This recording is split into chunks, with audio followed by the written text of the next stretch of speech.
오늘 잠언 3장 5절에서 6절 말씀 가지고 하나님의 궤도 위에서 달리는 인생이란 제목의 하나님 말씀을 우리 성도님들과 함께 나누도록 하겠습니다. 옆에 있는 분들과 인사할까요? 이번 한 주도 수고 많으셨습니다.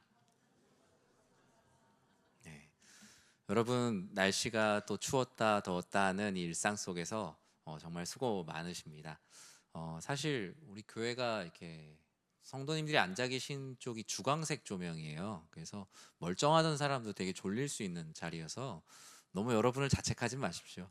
네, 오늘 졸리는 조명입니다. 원래 이쪽은 이제 좀 약간 화이트 조명인데 여러분 피곤한 오늘 하루에도 주님께 기도하고 또 말씀을 들으러 나오신 우리 성도님들, 하나님께서 무엇보다 사랑하신다는 거 여러분 꼭 기억하시고 이 기도회 가운데 마음을 이렇게 좀 편안하게 놓고 말씀도 놓고 기도하셨으면 좋겠어요. 여러분은 이동 수단 중에 어떤 이동 수단을 가장 좋아하십니까? 뭐 저마다의 차이는 있겠지만 저는 기차를 되게 좋아해요. 기차. 근데 지금은 그렇게 탈 일이 많지는 않지만 이전에 기차를 좋아했던 이유는 첫 번째가 멀미 때문이었어요. 차가 이렇게 막 움직이면 멀미를 너무 많이 해서 정말 멀미 때문에 초등학교 때 이렇게 수학여행을 갈까 말까를 고민할 정도로 멀미를 정말 많이 했어요. 그런데 기차만 타면 괜찮더라고요. 첫 번째는 그 기차의 안정감, 그리고 이게 그 균형 있게 계속적으로 같은 박자로 들려오는 그 기차 소리. 제가 두 가지 기띠를 타면 멀미를 안 했는데 기차랑 저희 아버지가 모시는 트럭이었어요. 그 트럭도 뭔가 일정한 박자로 계속 움직이는 듯한, 그리고 높은 차를 타면 아무래도 멀미를 조금 덜 했던 기억이 있습니다. 그렇게 기차가 편안한 안정감을 주는 이유는 여러 가지 많은 이유가 있지만 저는 고정된 선로 위에 올려져 있기 때문은 아닌가라는 생각을 해요. 저는 뭐 과학자도 아니고 뭐 공학자도 아니지만 그냥 뭔가 고정된 곳에 올려져서 쭉 가면 내 마음대로 가는 것도 아니고 그 길 따라 쭉 가게 되는 건 아니까. 가끔은 기관사 아저씨가 잠깐 졸아도 잠깐 졸아도 어느 정도 그 길을 따라 갈 수 있지 않을까라는 생각을 종종 해왔던 것 같습니다. 며칠 전에 성도님 가정에 장례가 나서 지방을 다녀왔어요. 제가 시간이 좀 여의치가 않아서 이제 KTX를 타고 다녀왔거든요. 멀리 있는 울산까지도 2시간 한 10분 정도면 가더라고요. 이 가을의 아름다운 풍경이 뭐 볼 수도 없을 만큼 몇 배속으로 막 지나가면서 가는데도 어쩜 이렇게 조용할까? 어릴 때 탔던 기차의 그 소리는 좀 덜 나는데 훨씬 이렇게 안정적으로 이 300km 이상의 속도로 이렇게 갈 수 있을까라는 생각을 했습니다. 그렇게 빠른데도, 그 먼 거리를 2시간 만에 가는데도 그 빠름으로 인한 두려움이나 공포, 충격, 불안, 멀미는 없었어요. 여러 가지 이유가 있겠지만 저에게는 그것은 열차가 궤도 위에 올려져 있다는 것, 이미 방향이 설정된 선로 위에서 달리고 있다는 것만으로도 마음에 되게 평안을 주더라고요. 아무리 좋은 기차라고 해도, 대단한 기술력을 가졌다 해도, 심지어 해저를 다니고 공중을 지배하는 기차가 된다 해도 나름대로의 궤도가 있습니다. 그리고 그 궤도를 벗어나면 제 아무리 대단한 존재라고 하더라도 앞으로 나아갈 수가 없지요. 이런 상태를 우리는 궤도로 이탈했다라고 말하죠. 궤도는 어떻게 보면 나의 자유를 되게 제한하는 것 같지만 사실상 기차를 가장 안전하게, 가장 멀리, 그리고 가장 빠르게 나아가게 하는 길이기도 합니다. 그런데 그것은 기차만 그런 건 아닌 것 같아요. 우리의 인생에도 하나님께서 주신 궤도가 있습니다. 그것은 하나님이 우리를 얽매이려고 주신 궤도가 아니라 때로는 그 길을 시시각각 변화하면서까지 우리를 가장 안전하고 바른 길로 인도해 주시는 것이 바로 하나님의 궤도요, 하나님의 섭리이죠.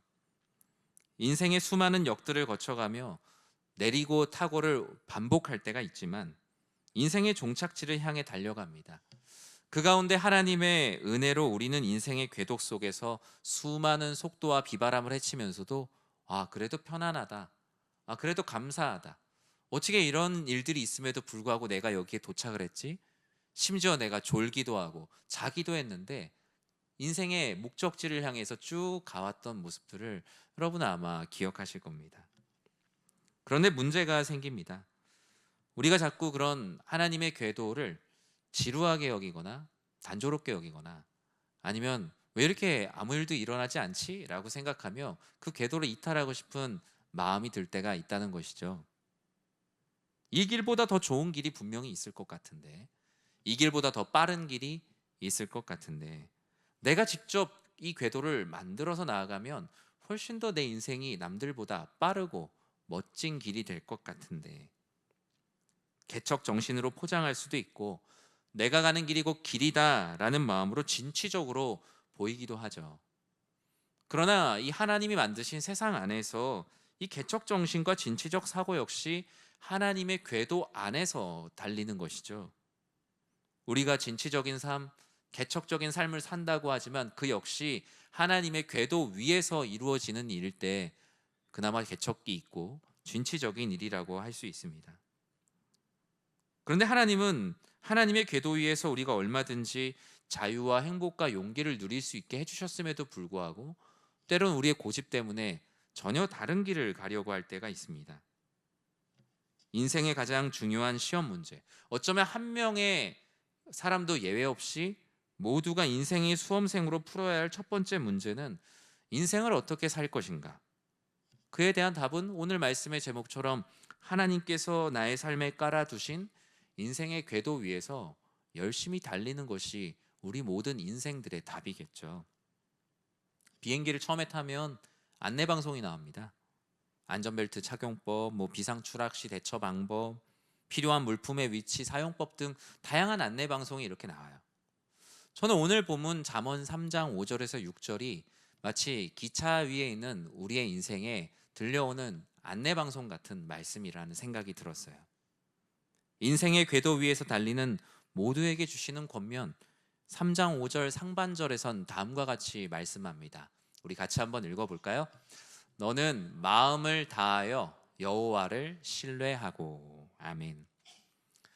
우리는 빠르게 달리는 인생의 궤도 위에서 마음을 다하여 여호와를 신뢰하라라는 우리의 인생의 열차 안에서 들리는 방송에 귀를 기울이고 그와 같이 살아야 합니다.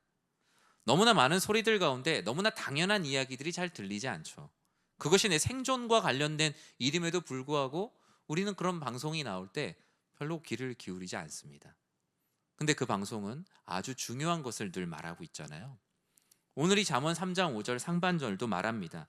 여러분 인생의 궤도 위에 열차를 탔다면 여러분 마음을 다하여 여호와를 신뢰함을 잊지 마십시오. 여러분 비행기를 타시다가 소위 터뷸런스, 이제 항공 난류를 만날 때가 있지 않습니까? 저는 사실 별 생각이 없어요. 비행기를 타면 막 이렇게 되면 원래 비행기는 그런 거지 뭐. 옆에 애들이 막 무슨 원래 비행기 그런 거야. 그냥 눈 감고 있어. 그냥 그렇게 얘기를 합니다. 근데 옆에 있는 주변에 있는 분들을 보면 막 걱정을 막 많이 해요. 근데 그러다 보면 별 걱정 없는 사람도 이거 걱정해야 되는 것 아닌가? 이 걱정과 근심이 되게 빠르게 전염돼서 별로 걱정하고 싶지 않은데 마치 걱정을 해야 될 것 같은 그런 분위기에 이렇게 따라갈 때가 있습니다. 그것은 우리 인생도 마찬가지입니다. 내 마음의 평안이 깨지지 않고 하나님의 뜻 가운데 잘 살아가는데 이 세상 사람들 살아가는 걸 보면 마치 걱정하지 않으면 비정상인 것처럼 인생의 막 터뷸런스 속에 있는 모습들을 막 보게 됩니다. 다른 사람들의 평안에 유리병에 막 금이 가는 모습들을 보다 보면 나를 보호하시는 하나님은 단단한 유리병과 같이 금이 가지 않는데 어딘가 이거 금이 가야 되는 것 아닌가? 지금 나도 모르는 사이에 막 금이 가고 있는 것은 아닌가? 하나님의 신뢰에도 그런 금이 갈 때가 참 많이 있더라고요. 그때 우리는 하늘로부터 들려오는 음성, 지금 두렵고 걱정이 많아지는 때에 마음을 다하여 여호와를 신뢰하십시오 라는 말씀 앞에 우리의 마음을 다잡아야겠죠. 이 신뢰한다라는 단어 히브리어 바타흐는 몸을 기울인다, 기대다 라는 뜻을 가지고 있어요. 팝송 중에 유명한 팝송 중에 Lean on Me라는 팝송 있잖아요. 나한테 기대라고. 그 나라는 존재는 이제 결국 절대자이신 그 하나님에 대한 이중적인 표현이죠. 주님께서는 주님을 신뢰하라라는 말보다 더 쉬운 말을 주셨는데, 하나님께 너희의 몸을 기대라, 너희의 몸을 기울여라 라고 말씀합니다. 즉 주님을 신뢰한다라는 것은 어떤 관념적인 것들이 아니라 내 존재를 하나님께 전적으로 기대는 거예요. 그런데 이 기대가 제가 말씀드린 대로 전적인 기대가 돼야 되는데, 전적인 기대가 되지 못할 때가 참 많이 있죠. 예전에 우리 학생들이랑 수련회를 가면 누가 가르쳐 주셨는지 모르겠는데 한때 되게 유행했던 게 있었어요. 뭐 믿음이란 무엇이다 뭐 이러면서 뒤로 이렇게 넘어져요. 그럼 밑에 있는 사람들이 친구들이 받쳐줘요. 그러면서 잘 떨어지면은 뭐 믿음이 있는 거고, 믿음이란 뒤에 있는 하나님께서 받쳐주실 것을 믿는 믿음이다 하면서 애들이 뒤로 엄청 막 넘어졌던 기억들이 납니다. 그 안에서 물론 믿음이란 두려움 없는 것이다라는 것을 작게 깨달을 수 있겠죠. 그런데 오늘 본문에서 기대라는 것은 전적인 것이 돼야 되는데 우리는 두 가지 기대로 크게 나뉘어져요. 먼저 기대고 싶은 부분만 기대는 부분적인 신뢰가 있어요. 기대고 싶은 부분만, 기대고 싶지 않은 부분은 안 기대고 기대고 싶은 부분만 기대는 거예요. 또는 기대고 싶을 때만 기대는 그 어떤 일시적인 기대가 있어요. 이걸 종합하면 온전한 신뢰는 아닌 거예요. 오늘 본문에서 마음을 다하여 여호와를 신뢰하라는 것은 부분적으로 기대거나 일시적으로 기대는 것이 아니에요. 내 삶의 일부만 하나님께 기대고 내 삶의 특정한 때만 하나님께 기대는 것은 진정한 신뢰가 아니다. 마음을 다하여 신뢰하는 것이 아니라 너의 삶을 조각조각 내어 이 부분은 하나님께 기대고 이건 내 마음대로, 이때는 하나님께 기대고 나머지 시간은 내 마음대로, 그것은 마음을 다하여 여호와를 신뢰하는 것은 아니다고 말해요. 근데 우리의 인생의 궤도 위에서 안내방송 그렇게 나와요. 그러지 말고 마음을 다하여 여호와를 신뢰해야 합니다. 그것이 우리의 인생의 마지막 때까지 갈 수 있는 유일한 길이라는 말씀이 들려옵니다. 여러분 주변에 힘들 때만, 이 아쉬울 때만 연락 오는 사람 있죠? 있지 않나요?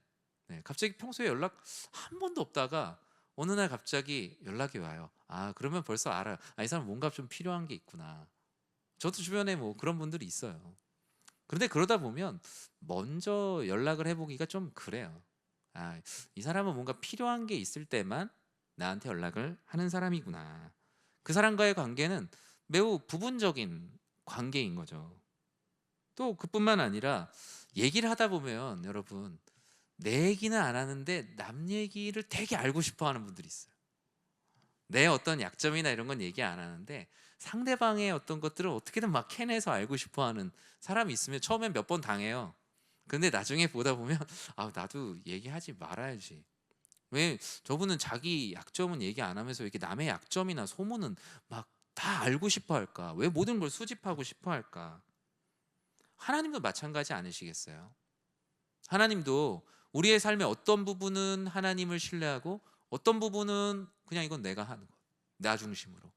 또 우리의 시간적으로, 아, 이럴 때는 하나님을 전적으로 의지하고 물에서 구해냈더니 보따리 내놓으라고 할 때는 이제 하나님을 하나님처럼 바라보지 않는 부분적인 신뢰와 일시적인 신뢰를 멈추고 마음을 다하여 여호와를 신뢰할 것을 우리의 인생의 궤도 위에서 우리에게 요구하십니다. 우리의 믿음은 언제나 이 궤도 하나님의 섭리 위에서의 믿음이에요. 궤도를 이탈해서 마음대로 살면서 나 하나님을 믿어라고 말한다면 그것은 믿음은 아니겠죠. 이미 하나님의 궤도 위에 이탈해 있는 믿음이에요. 믿음 생활이란 내 무게 중심을 나에서 끊임없이 하나님 중심으로 계속 옮겨가는 거죠. 하나님의 뜻 가운데 하나님이 교정하시는 길을 따라 나의 삶에 인생의 열차를 올려놓는 것입니다. 믿음의 궤도 위에 굳게 서 있으면 균형을 잃을 만한 바람이 불 때도 참 많고 인생이 어려울 때가 참 많지만 그때 때론 내가 좋을 때도 있고 때론 내가 느리게 갈 때도 있고 때론 내가 어떻게 가야 될지 모르겠는데 그냥 굴러가는 거예요. 뭘로요? 하나님 은혜로. 내가 대단히 어떤 인생의 방향도 잘 모르고 대단한 힘도 없는데 그 하나님의 궤도 위에 올려져 있다는 것만으로 그 탄력으로 그냥 가는 거예요. 그런데 우리 인생을 보면요, 내가 대단히 막 힘을 내서 갔을 때보다 그냥 그 자율적인 탄력 안, 자연적인 탄성 안에서 그냥 쭉 갈 때가 훨씬 더 많았던 것 같아요. 내가 막 페달을 굴려서 막 인생을 열심히 살면서 갔던 시간보다 실제 우리의 인생을 키로수로 이렇게 환산할 때 보면 주저하고 하나님 앞에 때로는 부끄러운 모습들도 많았지만 그냥 하나님께서 달리게 하신 속도대로 그냥 그 탄성대로 쭉 오다 보니 달려온 시간이 훨씬 더 많았던 거예요. 그것은 정말 하나님의 궤도 위에 있었기 때문이에요. 그 밑에 있는 그 선로가 없었다면 우리는 어느새 아무도 알지 못하는 곳에 그냥 처박혀 있는 인생이 되었을 수도 있겠죠. 믿음 생활은 그런 것입니다. 인생이 어려울 때도 이 인생의 궤도이신 하나님의 섭리와 사랑이 나를 붙들어 줄 것을 바라는 마음으로 그냥 가는 겁니다.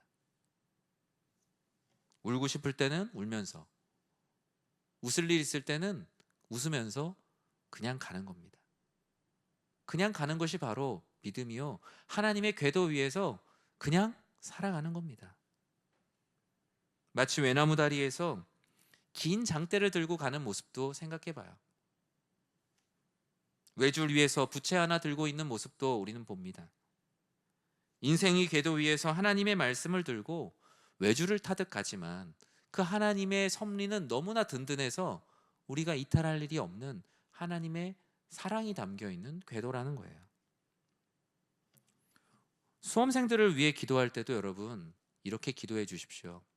이제 다음 주가 되면 시험이 있지 않습니까?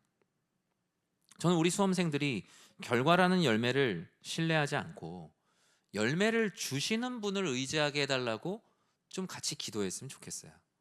우리 수험생들을 위해 기도할 때 그 결과라는 열매 자체를 위해서 엄청 기도합니다. 그런데 저는 우리 사랑하는 수험생들이 그 열매를, 그 결과를 주시는 분에게 의지하게 해달라고, 그분을 의지하게 해달라고, 마음을 다해 그분을 신뢰하게 해달라고 우리가 뒤에서 열심히 기도해야 하지 않을까요? 한 십몇 년 전 된 얘기인데 모 교회에 되게 흑역사예요. 수험생을 위해 기도하는데 아이들이 그 마라톤 할 때 이렇게 배번 적힌 거 있죠? 1번, 2번, 3번 뭐 이렇게. 거기에 본인이 가고 싶은 학교랑 과를 부모님이랑 같이 걸고 기도하는 장면이 옛날 뉴스에 나온 적이 있어요. 그 교회에서. 정말 흑역사죠. 네, 정말 흑역사죠. 너무 안타까워요. 근데 저희는 지금 웃지만 우리도 별반 다르지 않지 않았을까요? 저는 고등학생들 사역을 오래 하면서 항상 거기에서 의문이 많았어요. 그런데 내가 바꿀 수 있는 게 생각보다 별로 없다는 것도 알았죠. 한 개 부서에서 교회 전체를 변화시킬 수 없다는 것도 알았어요. 앞으로 수험생들을 위해 어떻게 기도해야 될까? 내년에는 수능날 돼서 하루 와서 왁 하고 기도하는 것보다 좀 1년 전체를 우리 시험을 앞두고 있는 지체들을 위해서, 그리고 오늘 말씀에서 얘기하는 정말 하나님을 의지하는 법을 배우기 위해서 꾸준히 기도하는 교회가 되고 싶어요. 그날 막 모여서 비나이다 비나이다 하는 곳은 옆에 있는 절들도 많이 해요. 다른 데도 많이 해요. 근데 결국 무엇을 위해 기도해야 될까? 그 결과라는 달콤한 열매를 애들에게 달라고 기도해야 될까? 아니면 열매를 주시는 분인 하나님을 마음을 다하여 신뢰하는 것을 끊임없이 가르치며 11월이 됐을 때 수능 시험에 대한 준비뿐만이 아니라 이 하나님에 대한 진실한 마음이 준비되어서 이미 시험 전에는 우리는 이미 하나님 안에 축제야, 즐거워, 이미 우리는 결과를 주시는 하나님을 마음을 다해서 신뢰하고 있기 때문이야. 그런 평안함 가운데 이 시험을 맞이할 수 있는 저는 성숙한 교회가 되길 진심으로 기도합니다. 시편 37편 5절에 보면 이런 말씀이 있죠. 내 길을 여호와께 맡기라.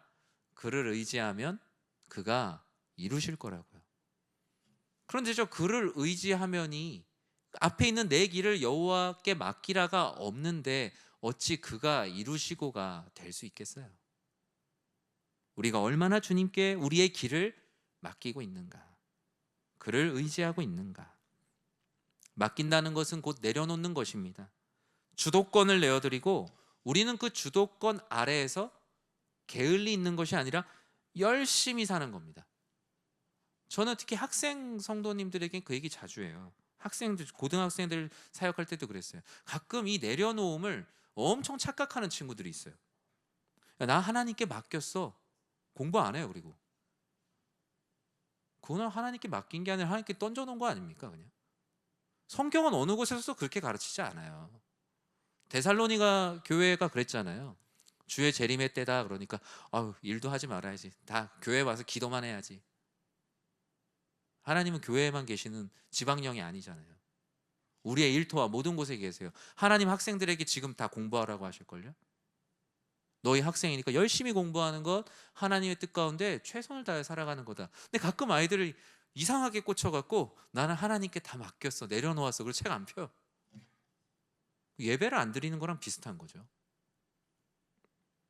내가 열심히 안 하면 하나님도 안 도와줍니다. 내가 공부 안 하면 하나님도 안 도와주세요. 갑자기 컴퓨터용 사인펜이 막 움직이면서 마킹을 막 하지 않습니다. 그때 어떻게 잘 나온 점수를 하나님의 은혜라고 어른들이 얘기하면 어른의 역할을 못하는 거죠. 너가 이번엔 어떻게 됐지만 다음엔 절대로 그러면 안 된다고 가르쳐 줄 수 있는 교회가 돼야죠. 하나님은 하나님의 주도권 아래서 하나님을 의지하라라고 하는데, 이건 하나님한테 다 던져두라는 게 아니라 하나님께 의지하면서 그 인생의 궤도를 달리는 열차 안에서 열심히 사는 거죠. 그러할 때 하나님께서는 하나님의 뜻을 이루신다라고 약속하셨어요. 저는 우리 사랑하는 성도님들과 우리 교회, 이제 곧 수험생들 모두가, 또 모든 새로운 일을 시작하는 모든 분들이 마음을 다하여 여호와를 신뢰하는 삶을 사시길 전 진심으로 축복합니다. 오늘 본문 3장 5절 전체를 읽어보면 뒤에 한 구절이 더 있죠. 같이 읽어볼까요? 너는 마음을 다하여 여호와를 신뢰하고 내 명철을 의지하지 말라. 우리는 인생의 궤도 위에서 한 가지를 더 기억해야 합니다. 내 명철을 의지하지 말라. 명철이 무엇입니까? 인간의 이성, 판단력, 지식, 경험, 선천적, 후천적으로 발휘할 수 있는 모든 것을 우리는 명철이라고 합니다. 하나님이 주신 능력이 되기도 하죠. 그런데 이 명철도 독이 될 때가 있어요. 나의 이 명철함을 하나님의 뜻보다 더 크게 생각할 때, 우린 바로 이때를 교만이라고 말합니다. 마치 내일 일도 내가 다 알 수 있는 것처럼 자신하며 살아가는 것, 나의 명철함을 하나님의 섭리와 뜻보다 훨씬 더 크게 두는 모든 것들이 바로 패망의 선봉인 교만이라고 말합니다. 마치 내일 일도 내가 다 알 수 있는 것처럼 불안한 예측 위에 자기 자신을 올려놓고 두려움 가운데 사는 거예요. 하나님은 이렇게 내가 다 알아라고 생각하며 자기 경험과 생각을 의지하는 이들에게 5절에 있는 말씀을 하셨어요. 너의 명철을 의지하지 말라. 이 5절을 공동번역으로 보면 이렇게 써 있어요. 우리 같이 한번 읽어볼까요? 마음을 다하여 여호와를 믿어라, 잘난 체 하지 말고. 성경 번역이 이렇게 돼 있어요. 공동번역 성경에 보면 마음을 다하여 여호와를 믿어라, 잘난 체 하지 말고. 너의 명철을 의지하지 말라라는 것이 하나님 보실 때는 잘난 체 하지 말라는 말씀입니다.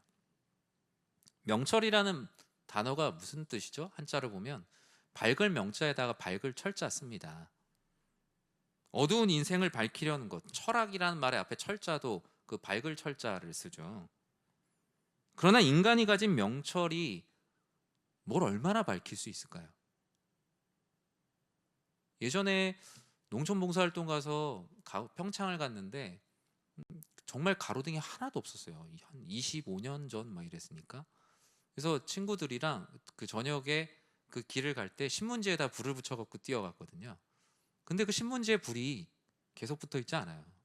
한번 몇 명의 친구들이랑 신문지 불을 붙이고 뛰어가다 갑자기 꺼져서 논두렁에 여러 사람이 막 처박혔던 기억이 납니다. 사람의 명철이 딱 그 신문지에 불 붙인 정도 되지 않을까 싶습니다. 잠깐 뭔가 와 하고 빛나는 것 같겠죠.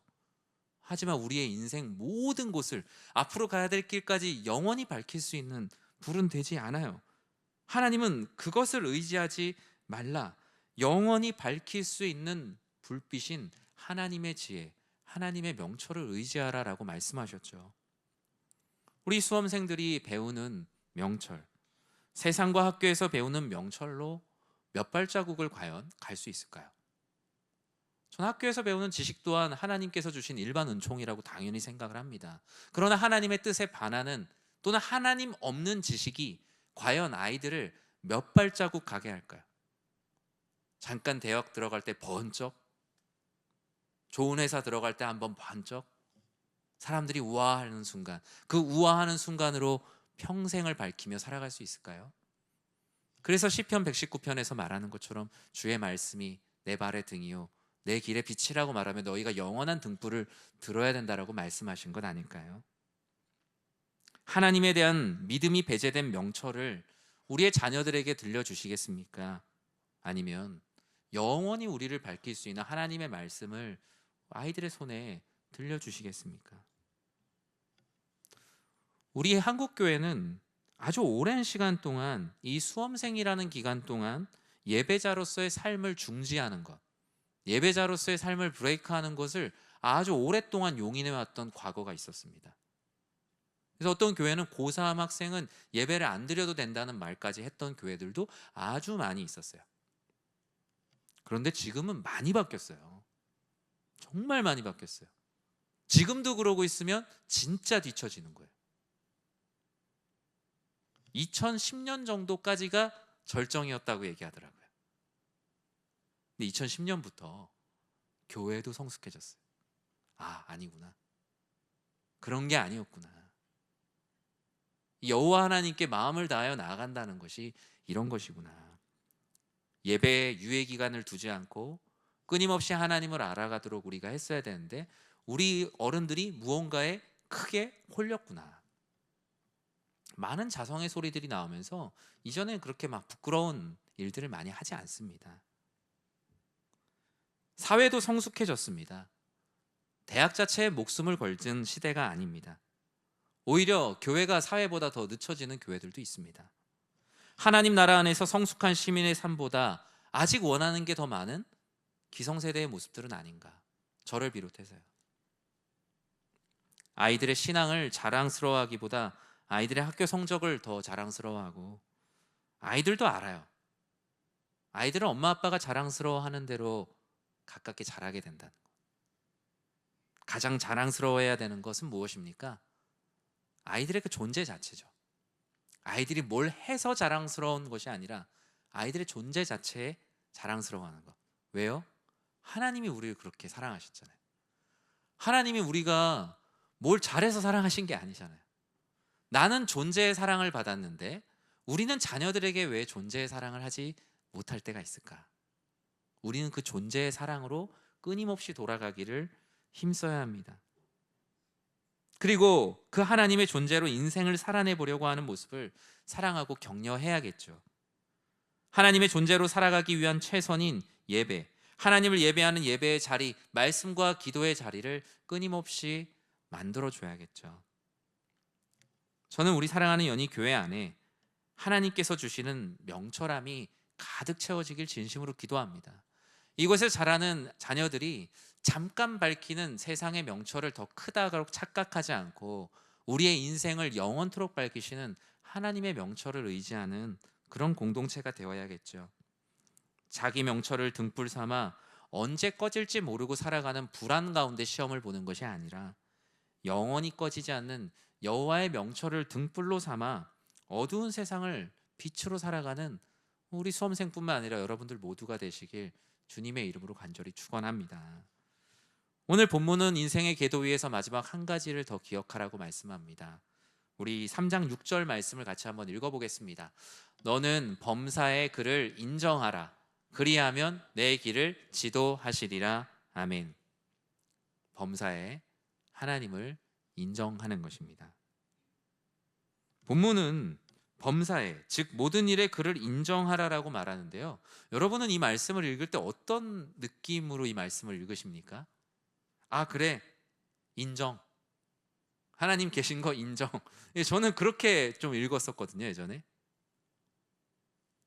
근데 이 단어가 그 안다라는 뜻, 안다라는 의미를 가진 히브리어 아주 대표적인 단어 야다라는 단어를 썼어요. 즉 범사의 그를 인정하라라는 단어를 그대로 직역을 하면 너는 범사에 하나님 알기를 힘써라. 하나님을 알아라 라는 뜻이에요. 하나님이 계신다는 것 우리가 인정하고 말고 자시고 할 게 뭐가 있습니까? 그냥 하나님을 더욱더 알기를 힘쓰는 것.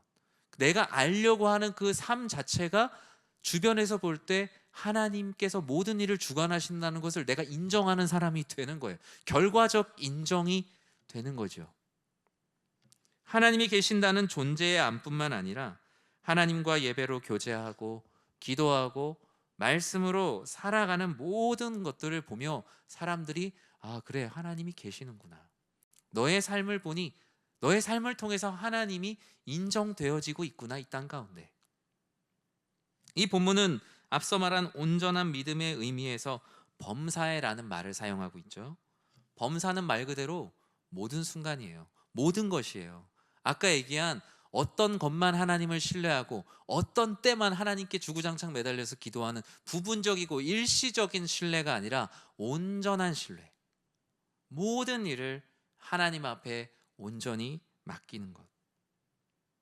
내가 수능 시험 앞에 있든 수시 원서를 쓰든 취업을 준비하든 시험 기준으로 만약에 말하자면 나의 하나님을 향한 신뢰는 나의 예배 생활은 나의 믿음 생활은 시험 전이든 시험 중이든 시험이 끝난 후든 모든 순간이 하나님을 예배하는 삶임에 조금도 다르지 않다라는 것을 저는 우리 자녀들에게 가르칠 수 있는 그런 모든 성도님들이 되시길 전 진심으로 축원합니다.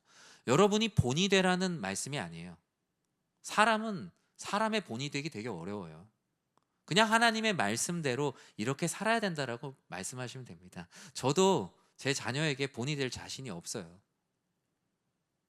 그저 저희도 하나님의 뜻 가운데 순종하려고 사는데 자녀들이 그걸 보고 본을 받을 수는 있는데 내가 억지로 본이 될 수는 없어요. 우리가 인정해야 되는 부분 아닙니까? 모든 순간에 하나님을 인정하는 것, 모든 순간에 하나님을 알아가는 것, 그것이 바로 인생의 궤도 위에서의 삶이에요. 우리가 하나님을 믿는 것은 필요할 때만 하나님을 믿고 필요하지 않을 때는 믿지 않는 어떤 온오프 스위치가 우리들의 믿음에 없습니다. 내 맘대로 내 믿음을 껐다 켰다 하는 것이 아닙니다. 하나님은 수험 생활의 방해자 아니잖아요. 그런데 때로는 방해자처럼 이 예배 예배 드려야 되는데 나 시험 봐야 되는데 왜 어느 순간 하나님이 방해자가 되었습니까? 수험생들이 공부하는 이유 공부의 주인을 위해서 아닙니까? 공부의 주인이 나 자신이 되면 나 자신을 위해 공부하는 것이고 공부의 모든 주인이신 하나님을 위해서라면 그 공부 또한 그 무엇보다 하나님께 올려드리는 예배요 영광의 자리가 되겠죠. 주인과 상관없는 공부가 아니라 주인의 권세 아래서 하나님의 피조 세계를 배우고 나아가는 것이 진짜 알미요 진짜 지식인 것입니다. 이렇게 범사에 하나님을 인정하면 어느 순간 보이지 않던 우리의 궤도가 분명히 드러납니다. 아, 내가 지금 이 궤도 위에서 달리고 있구나. 하나님을 안다. 즉 하나님을 인정할 때 비로소 우리 인생의 GPS가 켜지는 거죠. 바로 이 상태가 나의 길을 지도하시는 하나님, 나의 길을 인도하시는 하나님을 만나는 거예요. 아, 모든 일에 하나님이 나와 함께하고 계시는구나. 내가 지금 하나님의 궤도 위에서 달리고 있구나. 그 상태를 아는 것이 바로 은혜예요. 그리고 그 상태에 대해서 하나님께 영광 올려드리는 게 감사입니다. 이 궤도를 이탈해서는 은혜도 없고 영광도 없고 감사도 없어요. 본문에서는 내 길을 지도하시리라 라고 말합니다. 지도하면 아까 인정처럼 지도, 가르침 이렇게 생각하지만 저 뜻은 뭐냐면 마치 그런 거예요. 여러분 자녀를 키워보신 분들 자녀들이 걸음마를 막 할 때를 기억하실 거예요. 근데 걸음마를 막 하는데 앞에 엄청난 돌부리가 있어요. 그럼 어떻게 합니까? 자녀보다 빨리 뛰어가고 그 돌을 치워줘요. 그게 바로 오늘 본문에서 말하는 내 길을 지도하시리라 라는 하나님의 사랑이에요. 뾰족한 것이 있다면 치워줘요. 부딪힐 것이 있다면 둥글게 감싸줘요. 그게 바로 범사의 주님을 인정하는 자들은 내가 그와 같이 너희의 삶을 곧게 할 것이다. 평탄하게 할 것이다. 모든 어려움 가운데 너희를 지켜줄 것이다. 그것이 바로 하나님의 지도인 것입니다. 말씀을 맺습니다. 다음 주가 수능 시험이어서 오늘 이런 설교를 한번 준비해 봤어요. 네. 교회들이 인기 있으려면 요즘에 그냥 그 수험생들을 많이 불러갖고 시험 잘 보게 해달라고 막 안수기도 많이 해주고 뭐 그러면 교회 인기 있어요. 네, 사람들 많이 몰립니다. 근데 우리는 교회가 붐을 위한 교회가 아니잖아요. 부흥을 위한 교회가 돼야 되지 붐을 추구하는 교회가 되면 안 되잖아요. 하나님 말씀하세요. 이 시험의 급박한 상황 속에서도 너희는 마음을 다해 여호와 하나님을 신뢰하라. 의지하라.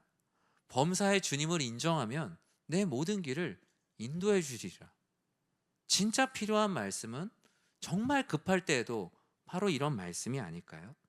그리고 자녀들이 정말 듣고 싶은 말씀도 그런 인스턴트 같은 도파민이 꽉 차 있는 그런 말들이 아니라 정말 하나님 안에 주시는 그 평안함, 그 평안함을 얻고 싶지 않을까요?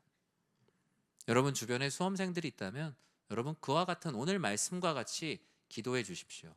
그리고 수험생뿐만 아니라 창업을 준비하는 성도님들, 또 새로운 직장을 찾고 이직을 준비하는 성도님들, 아니면 인생의 새로운 계획을 세우고 새로운 길을 지금 찾고자 어떤 선로로 가야 될까 고민하고 계시는 많은 성도님들, 하나님의 주권 안에서 우리는 하나님이 주신 인생의 궤도를 이탈하지 않고 그 궤도 속에서 최선을 다해야 할 것입니다. 마치 증기기관차가 달리기 위해 수많은 석탄 강부들이 그 석탄을 삽으로 떠놓고 있는 것처럼 우리의 인생은 달리는 열차 위에서 우리도 최선을 다하는 겁니다. 우리의 길은 하나님의 인도하심에 따라 간다는 것을 믿는 것입니다. 내가 가는 길보다 나의 길을 지도하시는 하나님을 더욱더 신뢰하시고 평안한 인생의 여행을 감당하시는 우리 모든 성도님들 되시길 주님의 이름으로 간절히 축원합니다.